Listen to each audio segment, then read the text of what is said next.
Everyone, welcome back to my channel. I hope you guys doing well. So ये सरस्वती माता की पेंटिंग का पार्ट 3 है। फर्स्ट एंड सेकंड पार्ट में हम इतने कंप्लीट कर पाए थे, माता का फेस एंड जो बैकग्राउंड है वो, लेकिन अभी भी इसमें बहुत सारा काम करना बाकी है दोनों चीज़ों में। सो आज की वीडियो में हम जितना बना पाएंगे, जितना मैं दिखा पाऊँगी वो मैं आपके साथ शेयर करूँगी। एंड पेंटिंग तो मैंने कंप्लीट कर दी है, लेकिन मैं सारा एक वीडियो में नहीं दिखा सकती क्योंकि ये बहुत ज़्यादा लॉन्ग हो जाएगी एंड जितना समझ में आता है वही समझ में नहीं आएगा अगर मैंने फुल स्पीड में पूरा ही एक साथ दिखा दिया तो।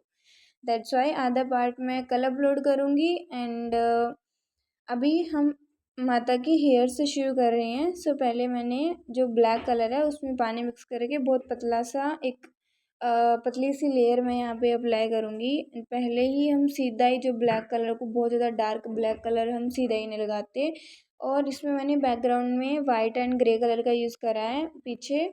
और ये वाटर कलर नहीं है, मैंने पहले थोड़ा सा वाटर कलर यूज़ करा था लेकिन वो बहुत ज़्यादा फिर वाइट कलर यूज़ हो जाता है, इसलिए मैंने यहाँ पे ऑयल पेस्टल्स का यूज़ करा है बैकग्राउंड में। मैं किसी एक पर्टिकुलर मीडियम का यूज़ करके पेंटिंग्स नहीं बनाती, मैं उनमें एक्सपेरिमेंट करती रहती हूँ।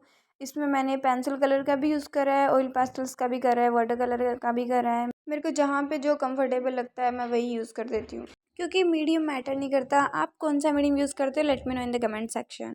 सो हमारी जो हेयर्स की लेयर थी वो हमने कंप्लीट कर दी है एंड अभी हम हैंड्स के ऊपर लेयरिंग करेंगे। अभी आप देखो एंड सीखो जितना आपको समझ में आता है। And if you have any question then मेरे को कमेंट करके पूछ लेना। पार्ट 4 मैं कल अपलोड कर दूंगी, so stay tuned, enjoy the process.